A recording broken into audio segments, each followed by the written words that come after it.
Hello guys! Hello Scorpio! Welcome dito sa aking channel. Kapalaran na 88 Scorpio, alamin natin ang this one is stalker's reading. Alamin natin kung mayroon ka bang stalker or mayroon bang taong iniisip ka or may mga tao bang binabantayan ka sa bawat kilos mo. Parang ganun. Tingnan natin Scorpio.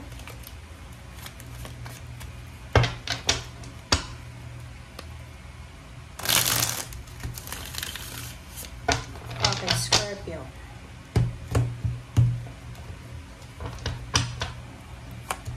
Okay, first card mo dito is the Emperor, Ten of Wands,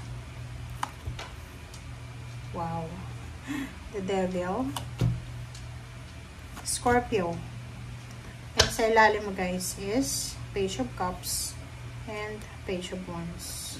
Okay.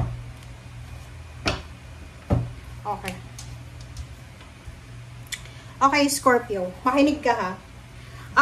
Nakikita ko sa'yo dito, possible na yung nag-iisip sa'yo is fire sign Leo, Aries, Sagittarius, Capricorn, Virgo, Capricorn, Taurus, and iniisip ka ng dati mong boss, okay, or kung sino man siya, Emperor, makapangyarihan, authority, money, financial, okay, so, pwedeng iniisip ka.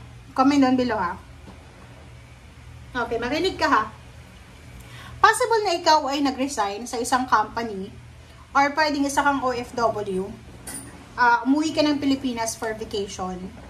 And pwedeng nagtrabaho ka sa Middle East or sa kung saan mang lugar. Siguro hindi mo sinabi sa iyong employer na babalik ka pa.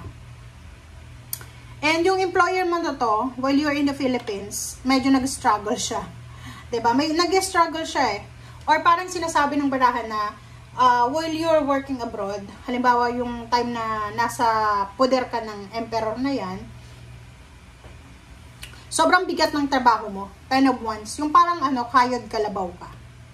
Diba? Yung parang, nung mga time na naandyan ka nandun ka sa sitwasyon na yan, parang gusto mo nang umuwi ng Pilipinas. Sinumpa mo talaga. And ngayon, possible ka na iniisip ng iyong boss, ng iyong company, na gusto ko nilang pabalikin. And this is temptation. Okay? Temptation siya eh. Pwedeng i-tempt ka niya ng pera. Yung parang sasabihin sa'yo na, okay, Scorpio,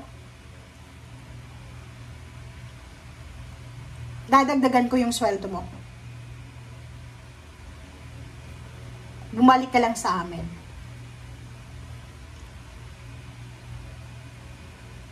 Kasi nahihirapan siya eh. 'Di ba? Ang dami niyang obligations sa ngayon. Or maybe meron siyang worker, pero yung worker niya ngayon na pumalit sa'yo, ay hindi siya yung kasing sigla mo, kasing galing mo sa trabaho. So, nandito yung the devil. Sinasabi ng the devil, this is temptation. Okay, so comment down below if you resonated. Page of Pentacles, pwedeng offeran ka ng taong ito. Iniisip nila na pera lang yung katapat mo.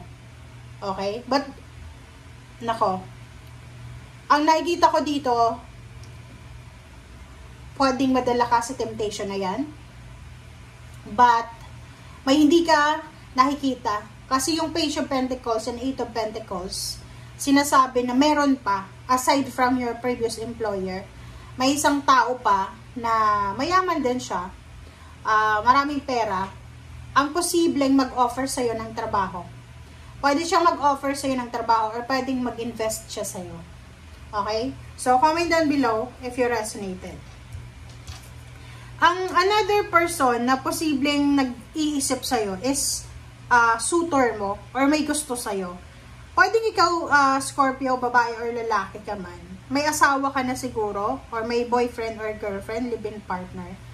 Pero yung taong ito, yung Page of Cups, binata siya, lalo kung lalaki ka. Binata siya eh. Yung parang nakikita niya na siguro sobrang maganda ka. Diba? O gwapo ka kung lalaki ka.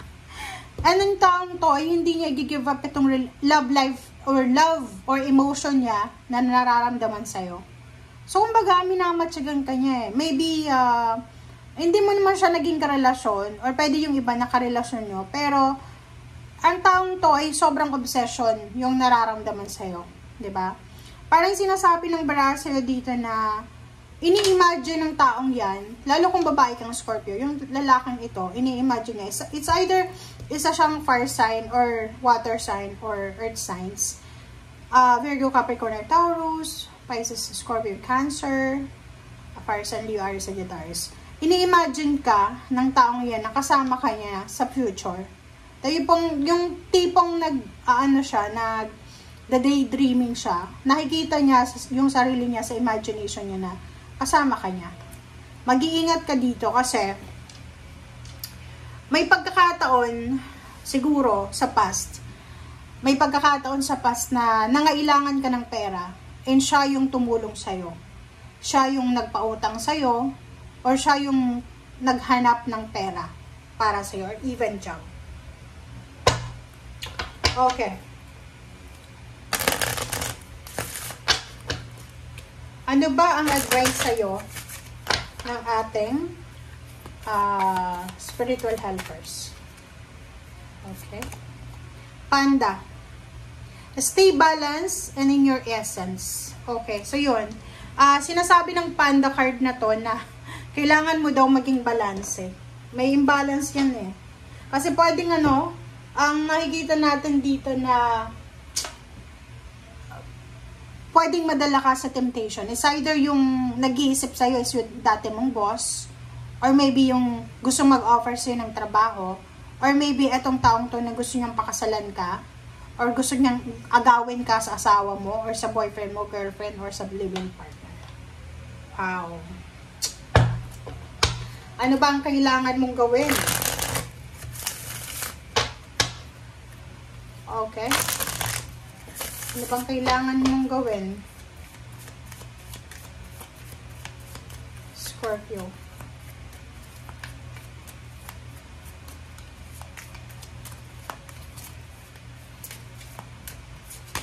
Alright. Energy work. So, sinasabi dyan, balance talaga. Number 22 is balance card. This is balance. So, chakra siya. Energy work. So, kailangan mong balansehin lahat. Unang-una, from head to toe, diba? Or from bottom to top. Kailangan mong balansehin yung iyong emotion, yung third chakra, diba? Yung base chakra, yung throat chakra. Kailangan mong balansehin yan. Okay? Like for example dito, babae ka ba? Or lalaki? Wala ka bang anak?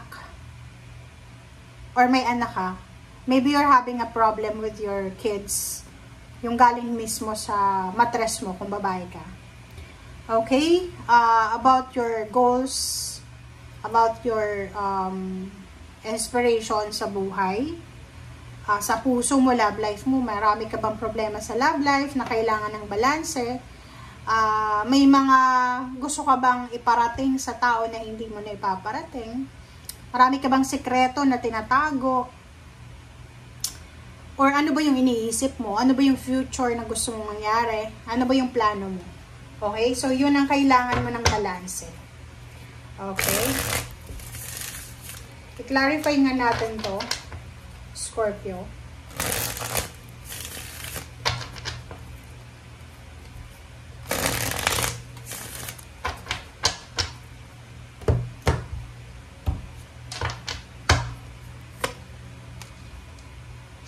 Okay. Knight of Swords, Seven of Wands, Page of Wands, Ten of Cups, and then Wheel of Fortune. Ihanda mo yung sarili mo. Prepare yourself for the transformation, Scorpio. Ang nakikita ko sa'yo dito, kung ano man tong ginagawa mo sa ngayon, may trabaho ka ba? Looking for a job? May business ka ba? Sinasabi ng bara sa'yo dito na ituloy mo lang yan. Okay?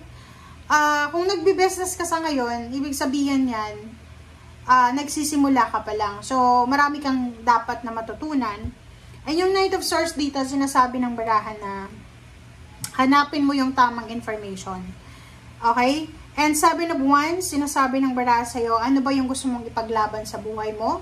Gusto mo bang ipaglaban yung relationship mo, yung family mo, yung job mo, yung career mo, or yung emotion mo? So, kung halimbawa, eto, relationship, kailangan mo ipaglaban kung ano yung laman ng puso mo. Page of Wands, nakikita mo yung sarili mo dito na in the near future, magbabago ang lahat. Siguro sa ngayon, hindi masyadong maganda yung takbo ng emotion, may nag-aaway na couple, magpapamilya, but don't worry kasi iikot yung Wheel of Fortune para ibigay sa'yo yung emotional happiness. Possible na may kasal na magaganap, may new baby, may pagbubuntis, meron ditong emotional fulfillment and satisfaction. Okay, so thank you guys for watching. Ang kailangan mo lang daw is balance. And eto yung mga tao na binabantayan yung bawat galaw mo. Thank you guys. Bye!